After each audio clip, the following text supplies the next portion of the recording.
எண்ணமெல்லாம் சிறகடிக்கும், எண்களெல்லாம் வழி கொடுக்கும், எந்நாளும் ராஜமுகம், எளியோரின் ஏறுமுகம். எந்த நிலை வந்தாலும் வந்த நிலை மாறாத நமது ராஜநிலை. Rajanilai TV, channel of astrology.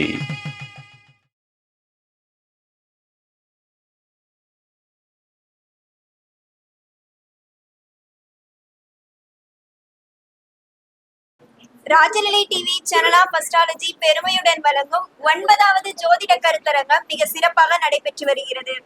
இதில் இவரோ தமிழின் புதல்வர், பன்முகத்தன்மையின் பாடசாலை. இவர் நிறைந்திருக்கும் அரங்கு சூரிய வெளிச்சத்தால் ஜொலிக்கும் விண்மீன் சுடர். தனது ஜோதிட பேச்சால் பலரையும் ஈர்க்கும் பொக்கிசம். தாந்திரீக பேரரசர் உயர் திரு மருதமலை குருஜி ஐயா அவர்களை 8ஆம் அதிபதியும் அதன் நன்மைகளும் தீமைகளும் என்ற அற்புத தலைப்பில் உரை நிகழ்த்த வருமாறு அன்போடு அழைக்கின்றோம். பேரன்புக்கும் பெருமதிப்புக்கும் உரிய ராஜனின் டிவி நேயர்களுக்கும், யூடியூப் பார்ப்பவர்களுக்கும், ஃபேஸ்புக்கில் பார்ப்பவர்களுக்கும் அன்பு வணக்கத்தையும் தெரிவித்துக் கொள்கிறேன். ஒரு சிறந்த வாய்ப்பை நம்மளுக்கு சிறந்த வாய்ப்பை தந்த ராஜநிலை ஆசான், எண்கணித வித்தகர் அவருக்கு ரொம்ப ரொம்ப ரொம்ப ரொம்ப நன்றியை தெரிவித்துக் கொள்ளும். காரணம் என்னன்னா, உலகம் உள்ள ஜோதிடர்கள்லாம் நல்லா இருக்கணும் அப்படிங்கிறதுக்காக ஒரு அற்புதமான ஒரு வாய்ப்பை அவர் பண்ணி கொடுத்தார். அவருக்கு வாழ்த்துக்களையும் நன்றியும் தெரிவித்துக் கொள்ளலாம் அப்படிங்கிற எந்த விதமான மாற்றம் இல்லை. நம்ம பொதுவாக பேசக்கூடிய விஷயம் அப்படிங்கிற போது இன்றைக்கு நமக்கு ஒரு தலைப்பு கொடுத்துருக்கு. தலைப்பு நாம் எடுத்துக்கொண்ட தலைப்பு 8ஆம் இடம் அப்படிங்கிற ஒரு விஷயத்தை மட்டும்தான் பேச போறோம். அப்ப 8ஆம் இடம்ங்கிறது என்னென்ன அப்படிங்கிறது பொதுவாக பார்த்துட்டு ஒரு குறிப்பிட்ட பாயிண்ட்டுகள் தான், ஒரு சில பாயிண்ட்டுகள் சொல்றேன், அதை அப்படியே பார்த்துக்கலாம். அதை பார்த்துட்டு அதுக்கு தகுந்த மாதிரி பயன்படுத்திக்கலாம். சரிங்களா? இப்ப 8ஆம் இடம்ங்கிறது எப்படின்னா, முதல்ல எடுத்துட்டோம்னா முதல்ல ஆயுள் ஸ்தானம்ங்கிறத எல்லாம் சொல்லக்கூடிய விஷயம் அப்படிங்கிறதால பெண்களுக்கு மாங்கல்ய ஸ்தானம் அப்படின்னு சொல்லக்கூடிய ஒரு விஷயத்தை சொல்லக்கூடிய அமைப்பு அப்படின்னு சொல்லுவோம். இந்த ஜோதிடத்தில் இன்னொரு விஷயம் பணபுரம்னு இருக்குது. 2, 5, 8, 11 பணபுரம் அப்படின்னு ஒண்ணு இருக்குது. அந்த பணபுரம் அப்படிங்கிறது 8ஆம் இடம் பணபுரம் அப்படின்னு ஒரு பாயிண்ட் சொல்லக்கூடிய அமைப்பு இருக்குது. அப்ப அந்த பணபுரத்தில் இருக்கிற கிரகங்கள் பணத்தை தரும் அப்படிங்கிற ஒரு அடிப்படையில் இருக்குது. அப்ப இதுல இந்த 8ஆம் இடமானதா அதுல மாட்டிக்குது. அப்ப 8ஆம் இடம் மாட்டுக்கும் போது அப்ப 7க்கு 2 அப்படிங்கிற அடிப்படையில் 7க்கு 2னா கூட்டாளிகளால் வருமானம் அப்படின்னு சொல்லலாம். அப்ப மனைவியினால வந்த பிறகு வீட்டுக்கு வந்த வருமானம் அப்படிங்கிற விஷயத்த அதுல சொல்லிடுங்க. அப்ப கூட்டாளியால் வருமானம் அப்படிங்கிற விஷயம் இருக்குது. கௌரவம் அப்படின்னு சொல்லக்கூடியதும் இந்த இடம்தான். அதே மாதிரி உயில் சொத்து, இந்த மந்திரங்கள், தந்திரங்கள், மேஜிக், இது பூராமே அந்த விஷயத்துக்குள்ளது. அதே மாதிரி பில்லி, சூனியம், ஏவல், இது மாதிரி பிரச்சனை வரக்கூடியதும் இந்த இடம் தான். அதே மாதிரி இவர்களுக்கு தான் 8ல 6 கிரகம் இருக்கும்போது தான் 8 குடையினுடைய 8ஆம் இடம் தான் ஜோதிட ஆர்வத்தை தோண்டக்கூடியதும் 8ஆம் இடம். ஒருத்தம் ஜோதிடம் படிக்கணும்னு ஆசையை வராங்கன்னா அந்த ஜோதிடம் பண்ணக்கூடிய விஷயம் அதே தான். அதே போல இது இன்னொருவரிடம் பணம், 8ஆம் இடங்கிறது இன்னொருத்தனுடைய பணம் அப்படிங்கிற ஒரு விஷயத்தையும் சொல்லுவாங்க அப்படின்னு ஒரு கணக்கு ஒன்று இருக்குது.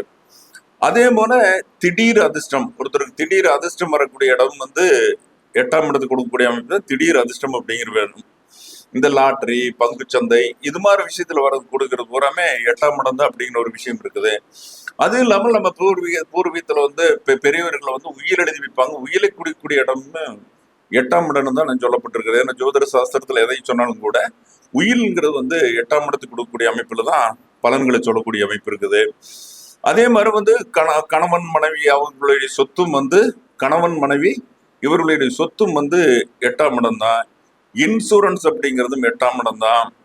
அதே போல இதுல ஆன்மீகம் பேசுறவங்க, தத்துவம் பேசுறவங்க, இது எல்லாமே 8ஆம் இடத்தை சொல்லும். அதே மாதிரி பாலியல் சம்பந்தமான விஷயம் 8ஆம் இடம் தான் அப்படிங்கிற ஒரு விஷயத்த சொல்லக்கூடிய அமைப்பு இருக்குது. அப்போ இந்த 8ஆம் இடம் தான் ஒருத்தனுக்கு திருப்பு முனைன்னு அர்த்தம். இவனுக்கு ஒரு எந்த லக்கணமா இருந்தாலும் அவனுக்கு 7ஆம் இடம்ங்கிறது ஒரு கூட்டாளிங்கிறது மனைவி, கலஸ்தரம்னு வச்சுக்கலாம். அவங்க வந்த தான் வாழ்க்கையில ஒரு திருப்புமுனை தரக்கூடியதை 7க்கு 2ஆன 8ஆம் இடம் தான் வாழ்க்கையில ஒரு திருப்புமுனை. 7ங்கிறது கூட்டாளி, வந்தவரும் கூட்டாளிக்கு 2ஆம் இடம் அப்படிங்கிற அடிப்படை வந்தவருக்கு திருப்புமுனையால வரும்.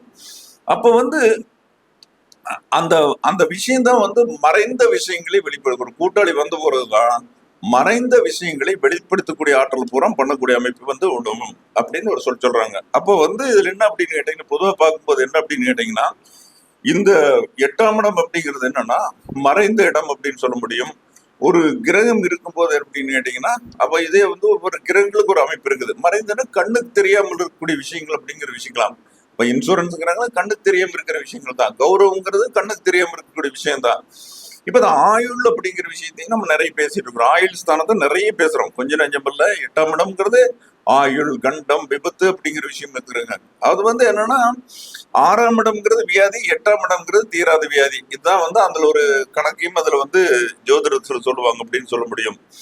இப்ப இதுல வந்து என்னன்னா ஆயுளுக்கு ஒரு கணக்கு வரும்போது அஷ்டவர்க்க பரல் எடுத்துக்குவோம். அஷ்டவர்க்குல பரல் எடுத்து போட்டு அதுல வந்து பெரிய 337 பரல் இருக்கும். இதுல வந்து லக்னம் எத்தனை பரல் இருக்குன்னு பாத்துக்கணும்.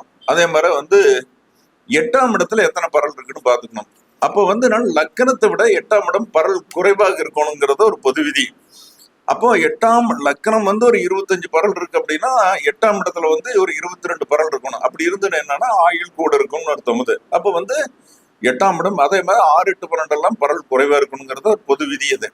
அப்போ ஒருத்தருக்கு வந்து லக்கணத்தை காட்டிலும் 8ஆம் இடம் பரல் அதிகமா இருக்கக்கூடாது. இது வந்து ஆயுள் அப்படிங்கிற விஷயத்துக்கு வரும்போது ஒரு கணக்கு சொல்லும். ஆயுள்ங்கிற ஒரு விஷயத்துக்கு வரும்போது கணக்கு பண்ணும். அப்போ இதெல்லாமே வந்து அந்த ஒரு பலம் பெறும்போது நீண்ட ஆயுளை கொடுக்கும். இந்த மந்திர வித்தைகள்லாம் கைவிடும். இந்த 8ஆம் இடங்கிறது மறைக்கப்பட்ட ரகசியங்கள் அப்படிங்கிற ஒரு விஷயம் இருக்குது. அந்த மறைக்கப்பட்ட ரகசியங்களை பூரா கொடுக்கக்கூடியது அதாவது வேற எதுவுமே கிடையாது. அப்போ இந்த கிரகங்கள் ஒவ்வொரு கிரகங்களும் வந்து நம்மளுக்கு அந்த 8ஆம் இடத்துல உட்கார்ந்து இருக்கும். எந்த லக்கணமா இருந்தாலும் பரவாயில்ல, லக்கணத்துக்கு 8ல் சூரியன் இருக்குது அப்படிங்கிற போது அவனுக்கு பாதிப்பு அப்படிங்கிறது என்னன்னா உடல்ல சூரியன் அப்படிங்கிறது உஷ்ணம். அந்த உஷ்ண சம்பந்தமான பாதிப்புகள் வரலாம். கண் சம்பந்தமான பிரச்சனை, இது மாதிரி ஏதாவது உஷ்ண சம்பந்தமான பிரச்சனைகள் அவனுக்கு வரக்கூடிய வாய்ப்புகள் உண்டு அப்படின்னு சொல்லலாம். அப்ப அந்த சூரியன் 8ல் இருக்கிறவங்களுக்கு என்னன்னா வாரிசு வேலை. ஒரு சிலர் வந்து அரசாங்கத்தில் வேலை இருப்பாங்க. வாரிசு வேலை அப்படிங்கிறவங்களுக்கு வந்து சூரியன் 8ல் இருக்கிறவங்களுக்கு தான் அந்த வாரிசு வேலை வரும். குலத்தொழில் அமையறதும் வந்து 8ஆம் இடம் பெற்றவங்களுக்கு தான் குலத்தொழில் அமையும் அப்படின்னு ஒரு விஷயம் சொல்றாங்க. அதே மாதிரி சந்திரன் 8ல் இருந்துன்னு சொன்னா நீரால் கண்டம் அப்படின்னு சொல்றாங்க. அதே மாதிரி வந்து சுப காரியங்கள் எல்லாமே விளக்கணும் அப்படிங்கிற ஒரு விஷயம் இருக்குது. தடைகள் உண்டாகும் அப்படிங்கிற விஷயத்த சொல்றாங்க. அதாவது ஆகாத தொடர்பு, அதாவது நட்புன்னு சொன்னா சரியாத அதாவது பொருந்தாத நட்புங்கிறது பூராமே சந்திரன் 8ல் இருந்தால் பொருந்தாத நட்பு அப்படிங்கிற அடிப்படையில் வந்துடும் அப்படின்னு சொல்லலாம். அதுக்கு அடுத்தபடியா பாக்குறது 8ல் வந்து செவ்வாய் இருந்தோம்னு சொன்னோம்னா நெருப்பால் கண்டம், நெருப்பு வரலாம். அதே போல வந்து இந்த பேய் பிசாசெல்லாம் வந்து செவ்வாய் இருக்கிறவங்களுக்கு தான் அந்த பேய் பிசாசு வர்றதெல்லாம் வந்து அதோட பாதிப்புகள் வர்றது. பேய் பிசாசு, பில்லி சுனம், செய்வினை வைக்கிறது எல்லாமே அதே மாதிரி விஷயம். அதே மாதிரி வந்து நண்பர்களுடைய விரோதம், நண்பர்களால் வரக்கூடிய விரோதம் 8ஆம் இடம் தான். அதே மாதிரி கணவன் மனைவி கவலை, கலத்திர கவலை. அப்ப இவங்களுக்குள்ள 2 பேருக்குள்ள கவலை அப்படிங்கிறதும் வந்து 8ல் செவ்வாய் இருந்ததுன்னா கவலை இருக்கும் அப்படின்னு சொல்லுவோம்.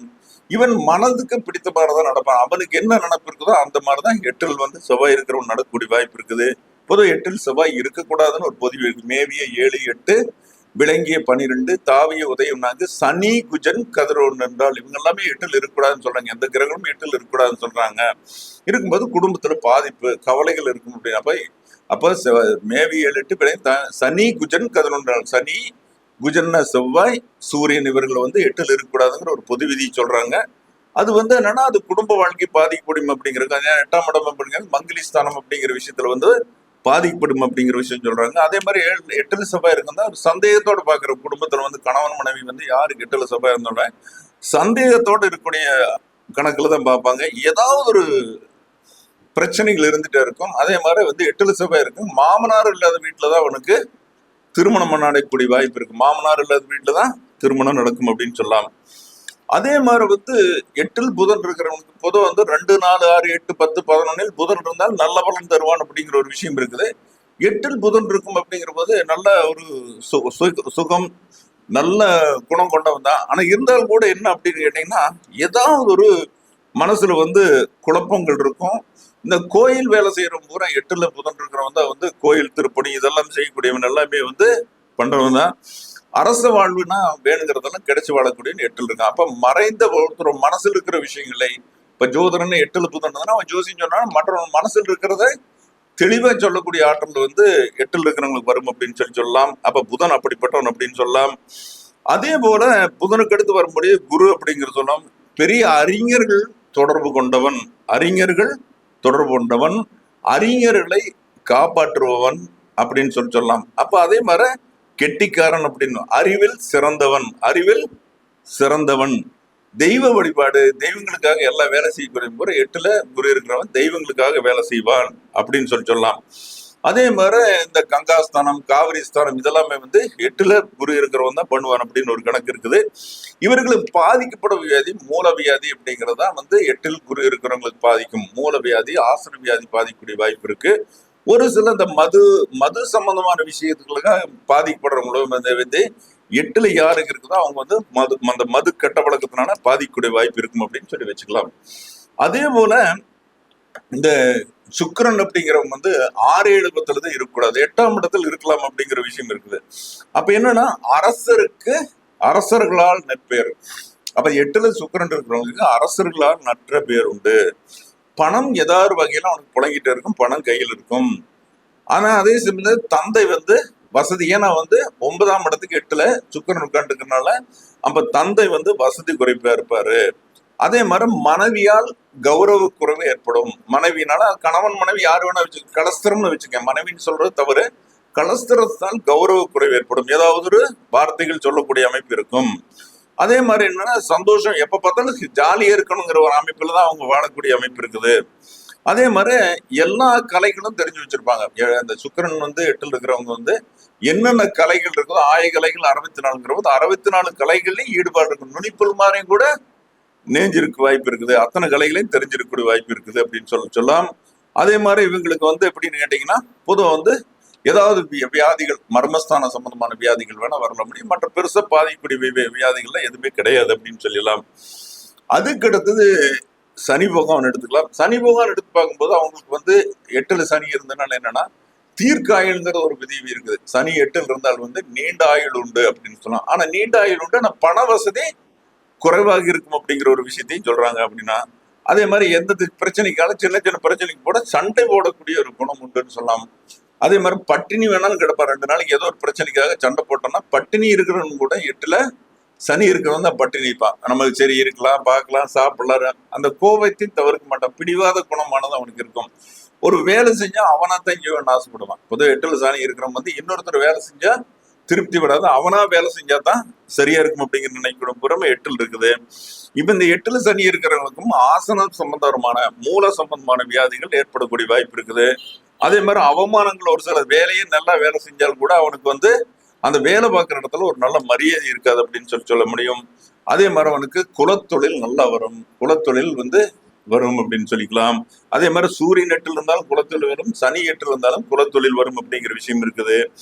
இதே மாதிரி இவனுக்கு இந்த வேற இந்த அக்கல்ட் சயின்ஸ் சொல்லுங்க, மாந்திரிகம், தாந்திரிகம், இது மாதிரி வந்து கண்ணுக்கு தெரியாத புது புது எத்தனையோ அக்கல்ட் சயின்ஸ் நிறைய இருக்கு. இதுல எல்லாம் வந்து அவனுக்கு வந்து தன்னை அறியாம ஈடுபடக்கூடிய வாய்ப்பு இருக்கு அப்படின்னு சொல்லி வச்சுக்கலாம்.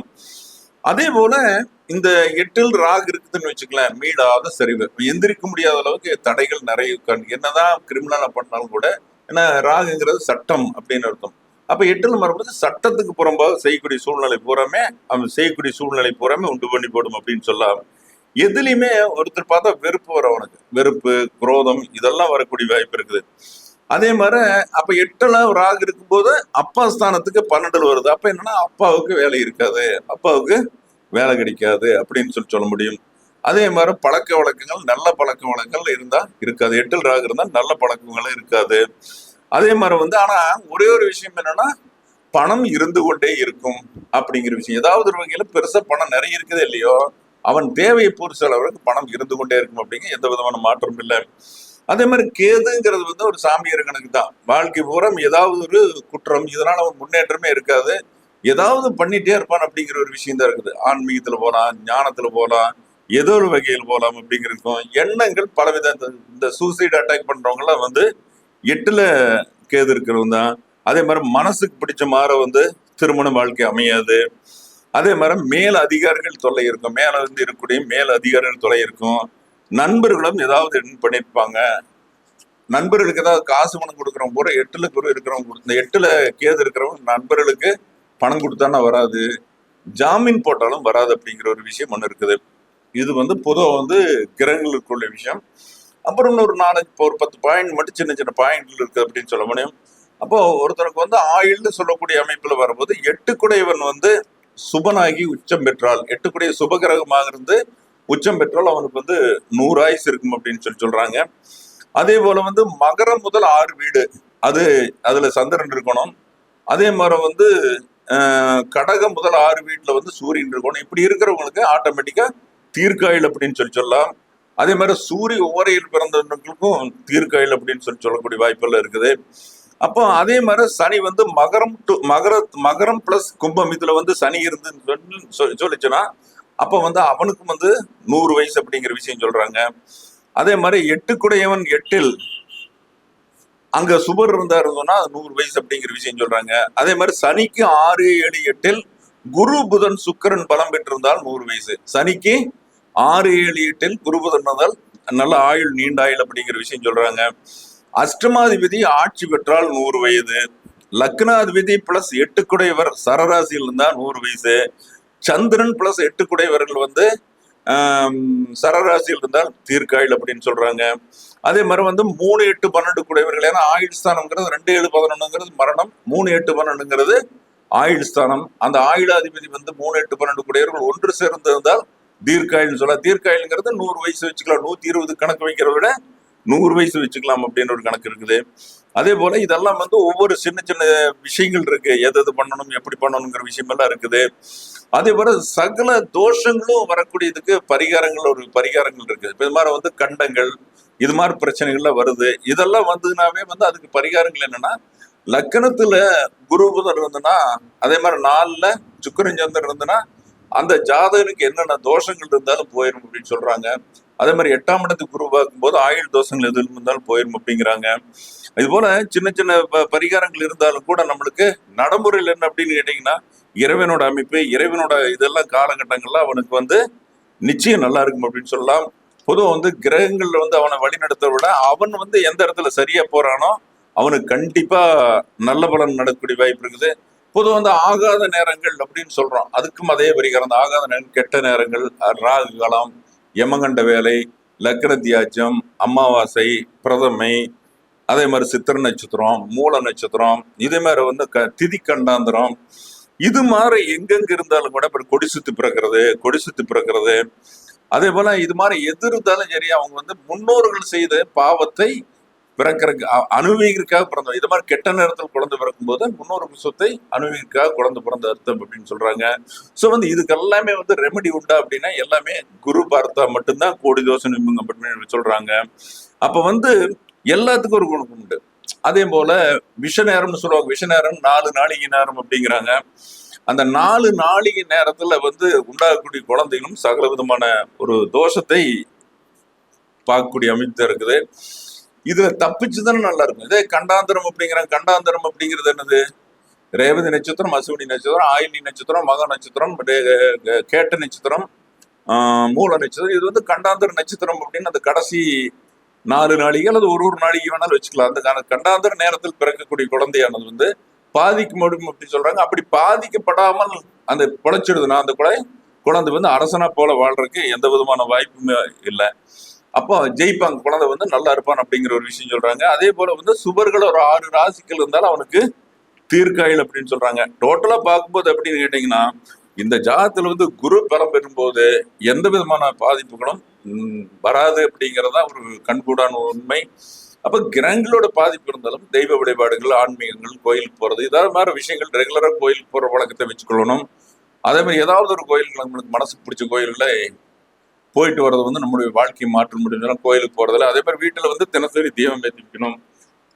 அதே மாதிரி வந்து இப்போ தினசரி அந்த படங்களுக்கு பொட்டு வைக்கிறது, பூ வைக்கிறது, வழிபாடு பண்றது இதெல்லாம் பண்ணும்போது அந்த 8ஆம் இடம் அப்படிங்கிற விஷயம், 8ஆம்ங்கிறது இன்னொருத்தனுடைய பணம், 7, 8ங்கிறது பணபரஸ்தானம் அப்படிங்கிற அடிப்பில் வீட்டை பொறுத்தளவு நம்ம அதெல்லாம் சரி பண்ணும் போது வந்து எல்லா விதமான காரியங்களும் கண்டிப்பா வெற்றியா நடக்கக்கூடிய வாய்ப்பு வந்து கண்கூட தெரியும் அப்படிங்கிற எந்த விதமான மாற்று கருத்து இல்லை.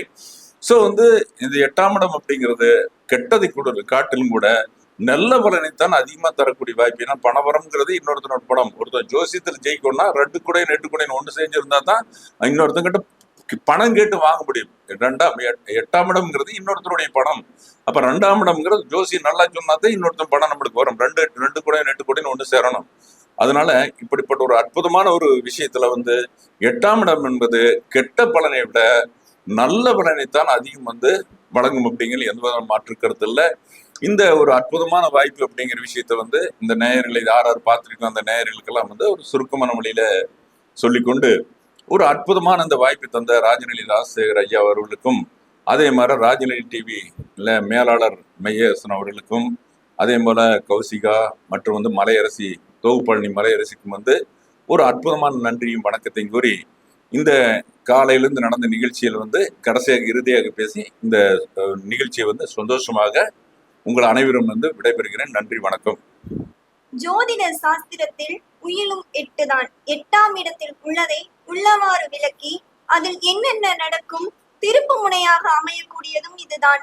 மறைந்ததை வெளிப்படுத்துவதும் இதுதான். குலத்தொழிலும் இதுதான் அமையும் என 8ஆம் இடம் நன்மை தீமைகளை மிக அழகாக விளக்கி கூறிய தாந்திரிக பேரரசர் உயர் திரு மருதமலை குருஜி ஐயா அவர்களுக்கு மனமார்ந்த நன்றிகள்.